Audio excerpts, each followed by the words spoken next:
ఓం మహాగణపతే నమ, ఓం సరస్వతే నమ, ఓం హైగ్రీవాయ నమ, ఓం మహామృత్యుంజయాయ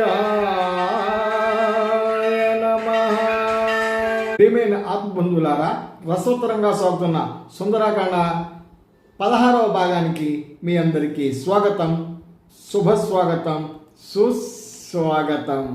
రామ రామ రామ రామ శ్రీరామ రామ రామ రామ. ఆత్మబంధువులారా, మరి ముందుకు వెళ్దామా?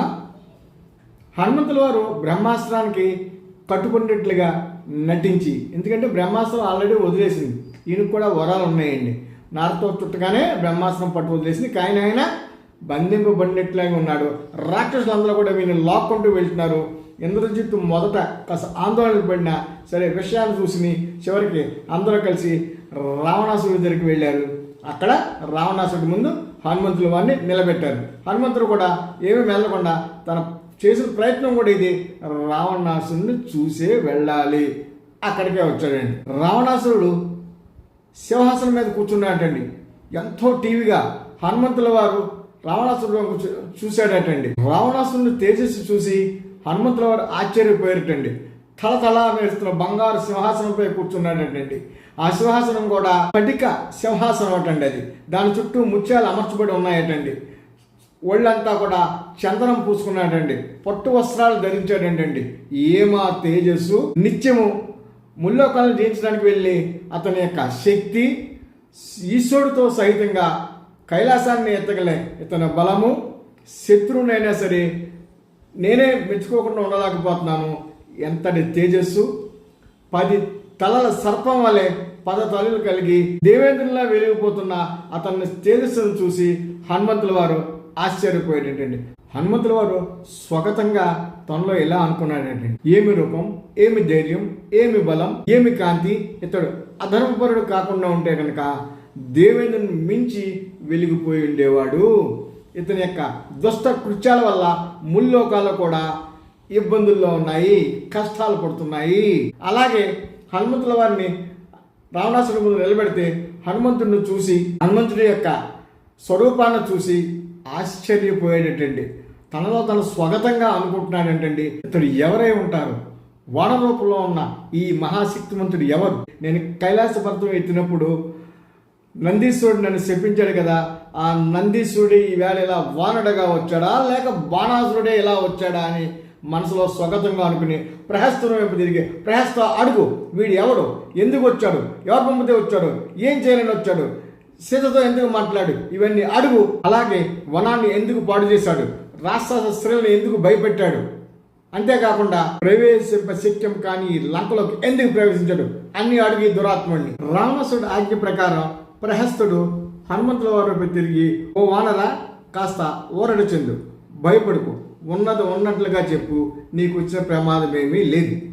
నువ్వు గూఢచారులా ఈ లంకలో ప్రవేశించావు, నువ్వు ఎవరు పంపితే ఇక్కడికి వచ్చావు? నిన్ను పంపింది కుబేరుడా, లేక వరుణుడా, లేదంటే యముడా, విష్ణువు ఏమన్నా పంపించాడా? నిజం చెప్పు. నీవైతే వానర రూపంలో ఉన్నావు, కానీ నీ పరాక్రమం చూస్తే అలా లేదు.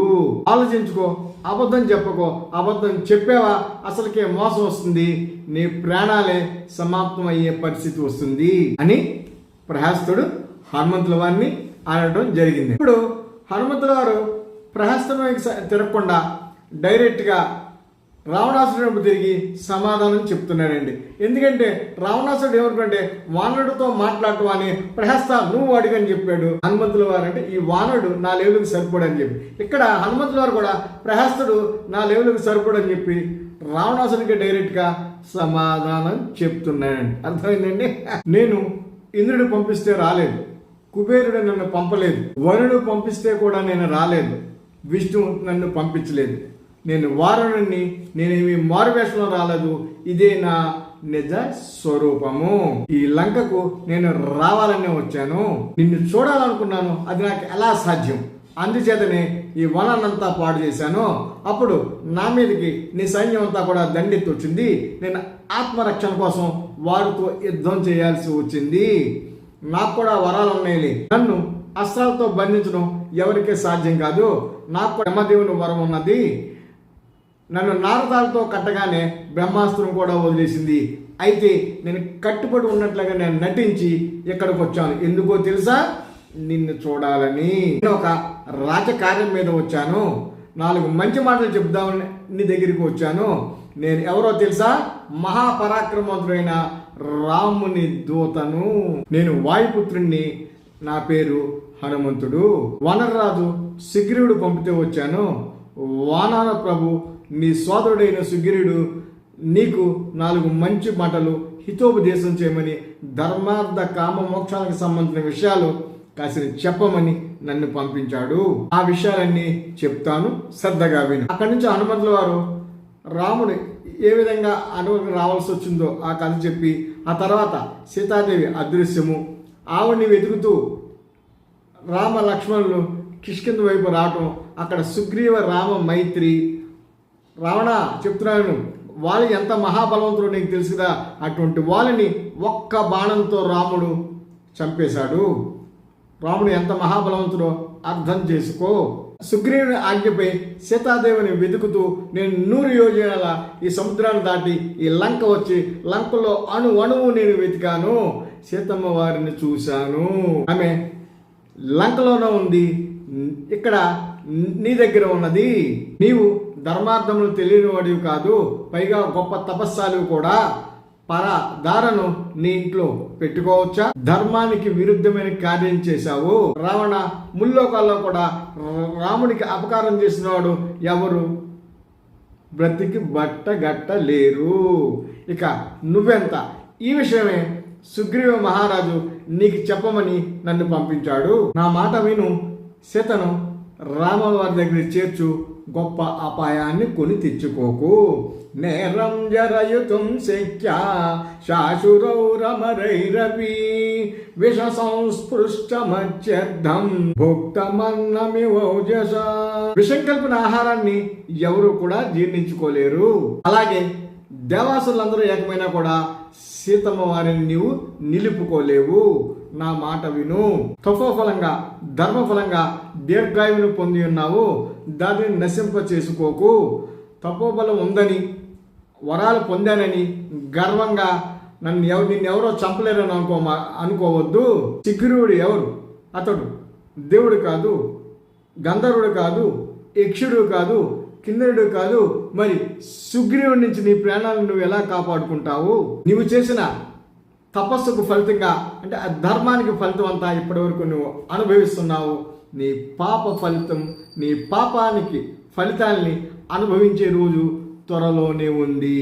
చతురంగ బలాలతో కొన్ని లంకా నగరం నేనొక్కడే నాశనం చేయగలను, కానీ నాకు రామాజ్ఞ లేదు. సీతను అపహరించిన వారిని తానే చంపుతానని వానర బంధుకాల మధ్య రాముడు ప్రతిజ్ఞ చేశాడు. రాముడికి అపకారం చేసి ఇంద్రుడు కూడా బ్రతికి బట్ట కట్టలేడికి నీవెంత? యాం సీతేత్యభిజానాసి ఏయం తిష్టతి తే గృహే కాలరాత్రీతి తాం విద్ధి సర్వలంకా వినాశిని. ఎవరిని నీవు సీతాను భావిస్తున్నావో, ఏ స్త్రీ అయితే నీ అధీనంలో ఉందో ఆమె ఈ లంకనంతా నాశనం చేసి కాళరాత్రి అని తెలుసుకో. సీత అనే యమపాసాన్ని నీ కంఠానికి చుట్టుకోకు. మిత్రులు, మంత్రులు, కుమారులు, సోదరులు, నీ భార్యలు అందరూ నశించేటట్టుగా ప్రవర్తించకు. స్థానంలో రాక్షసుల వద, వాలి వద, రామ సుగ్రీవుల మైత్రి, వీటిలన్నిటిని దృష్టిలో ఉంచుకుని ఏది అనుసరమైన నిర్ణయమో అదే తీసుకో అని ఒక ఉచిత సలహా కూడా ఇచ్చాడండి హనుమంతుల వారు. ఇలా బెరుకు లేకుండా నిర్భయంగా మాట్లాడుతుంటే రావణాసుడికి కాలిపోయిన క్రుద్ధుడైపోయాడండి. ఈ దురాత్మని వధించండి అని చెప్పేసి ఒక్కసారి ఆజ్ఞ ఇచ్చానంటే, ఇలా హనుమంతుని వధించమని రావణాసుడిని ఆజ్ఞాపించడం విభీషణుడికి నచ్చలేదు. అంచేత దూతవధ జరగకూడదని భావించిన విభీషణుడు రావణాసుడికి నచ్చ చెప్పడం కోసం ఇలా పలిగాడంటండి, మహారాజా నన్ను క్షమించు, రోషం త్యజించు, వివేచనతో ఆలోచించు. దూతను వధించడం అన్నది ఏ కాలంలోనూ జరగలేదు, ఎప్పుడూ జరగలేదు. ఇది శాస్త్ర సమ్మతము కాదు. ఏ దేశమైనా ఏ కాలంలోనైనా దూతను వధించడం వంజేమి అంటే తప్పు. దూత తనకు తానుగా వచ్చినవాడు కాదు, ఎవరో పంపిస్తే వచ్చినవాడు. అందుచేత దూతను వధించడం ధర్మము కాదు. శత్రు సంహారక, నేను చెప్పేది శ్రద్ధగా ఆలకించి సముచితమైన నిర్ణయం తీసుకో. నిజమే, ఈ దూత చారుడే. ఇతను వనాన్ని పాడు చేశాడు, చేయరాని పనులన్నీ చేశాడు. అయితే దూతను శిక్షించడానికి రకరకాల మార్గాలు ఎన్నో ఉన్నాయి. ఖండము, శరీరాన్ని వికారంగా మార్చడము, కొరడా దెబ్బలు కొట్టడము, కేశములను ముండనం చేయించడము, ఇలా రకరకాల శిక్షలు ఉన్నాయి. కానీ సంహరించడం అన్నది ఎక్కడా ఏ కాలంలోనే జరగలేదు. శత్రు సంహారక శాంతముగా ఆలోచించి నిర్ణయం తీసుకో. అంతేకాకుండా ధర్మ విషయాలందు, లోక వ్యవహారాలందు నిన్ను మించిన వారు లేరు. నువ్వు సర్వశాస్త్ర పారంగతుడివి. సురాసురులను ఎందరినో జయించి గొప్ప వీరుడు అని పేరు తెచ్చుకున్నావు. ఈ దూతను వధించడం వల్ల నీకు ఏమి ప్రయోజనము? ఏ కాలం ఎందుకు దూతను వధించలేదు కాబట్టి నీకు చెడ్డ పేరు వస్తుంది. ఇది కాలం చెప్పిన సత్యము. దానవేశ్వర, సముచితమైన నిర్ణయం తీసుకో అని సలహా ఇవ్వటం జరిగింది. ఆడు వెంటనే రావణాసురుడు కూడా ఈ చెప్పిన దానికి తల ఒగ్గి, సోదరా విభీషణ, నీవు చెప్పినది కూడా సముచితముగానే ఉన్నది. దూతను వధించడం వందనీయమే. అంచేత ఇతనికి వేరే శిక్ష విధిస్తాను. ఈ వానరుడికి తోకే భూషణము కదా, అంచేత ఈ తోకకు నిప్పట్టించండి. ఇతను తిరిగి వెళ్ళిన తర్వాత ఈ తోకను చూసి తన పరివారం, తన పరిజనులు, తన బంధువులు అందరూ అపహాస్యం చేస్తారు. తోకకు నిప్పంటించి పొరవేదుల్లో ఈ వానరుడిని ఊరేగించండి అని చెప్పి ఆజ్ఞాపించాడంటండి రావణాసురుడు. అప్పటికే బాగా కోపంతో ఉన్నటువంటి రాక్షసులందరూ కూడా పాత నూలు బట్టలన్నీ తెచ్చారు. తోకకు బాగా చుట్టి పోటీ మీద ఒకరి తర్వాత ఒకరితో నేనంటే నేను అని చెప్పి అందరూ కూడా తోకకి ఉడలై చుట్టి దాని మీద నూనె పోసి తోకకి నిప్పు అంటించారు. సమధికోత్సాహంతో అంటించారంటే నిప్పు అంటించారు. హనుమంతుని చూడటానికి బంధుమిత్ర సపారిగా రాక్షసులందరూ ఎగబడి వచ్చారంటే చూస్తానికి. హనుమంతుల వారు లోపల ఇలా అనుకుంటున్నారండి, యుద్ధంలో వీళ్ళందరినీ నేను ఒక్కడనే చంపగలను, కానీ నాకు రామాజ్ఞ లేదు. నేను రాత్రి ఈ లంకా నగరాన్ని చూశాను, ఇప్పుడు పగల కదా, వీళ్ళంతా తిప్పుతున్నారు కదా, ఈ లంకా నగరాన్ని అంతా పగల చూస్తాను, బురుజులు ప్రాకారాలు అన్నీ చూస్తాను, ఈ నగరం యొక్క వైభవాన్ని, ఈ యొక్క స్థితిగతులను అన్నీ కూడా తెలుసుకుంటాను, ఇది నాకు ఉపయోగపడుతుంది అని మనసులో భావించుకుంటూ ఉన్నాడంటండి. హనుమంతుడు ఏం ఆలోచిస్తున్నాడో ఈ రాక్షసులు ఎవరికీ తెలియదు. వాళ్ళు చాలా ఆనందంగా, ఎంతో ఉత్సాహంగా ఇతను అలా నడిపించుకుంటూ వెళ్తూ, ఇతడు గూఢచారి, ఇతను తప్పు చేశాడు, ఇతను శిక్షిస్తున్నాం అని పేరు చేసుకుంటూ డప్పు మోగించుకుంటూ వెళ్తున్నారటండి. ఇతను వారిని దర్శించిన తర్వాతే లంకా దహనం జరిగింది. ఆత్మ దర్శనం జరిగిన తర్వాత మాత్రమే అధర్మాన్ని దగ్ధం చేయగలం. జ్ఞానాగ్ని అజ్ఞానజనితమైన అన్ని కర్మలని దగ్ధం చేస్తుంది అని కూడా తెలుసుకోవాలండి. భగవద్గీతలో ఈ విషయాన్ని చెప్పడం జరిగింది. జ్ఞానాగ్ని దగ్ధ కర్మాణం తమాహు పండితం బుధా. ఎవని కర్మలు జ్ఞానమనే అగ్ని చేత దహింపబడుతూ ఉంటాయో అట్టివాడు పండితుడని బుధజనులు పలుకుతారని చెప్పి శ్రీకృష్ణ పరమాత్ముడు భగవద్గీతలో చెప్పాడండి. అంచేత సీతమ్మ వారిని దర్శించిన తర్వాతే ఈ లంకా దహనం జరిగింది, జ్ఞానాన్ని సంపాదించడం జరిగింది. అమ్మవారి దర్శనంతో ఆ జ్ఞానాగ్నిచే అజ్ఞానాన్ని దహించడం జరుగుతుంది.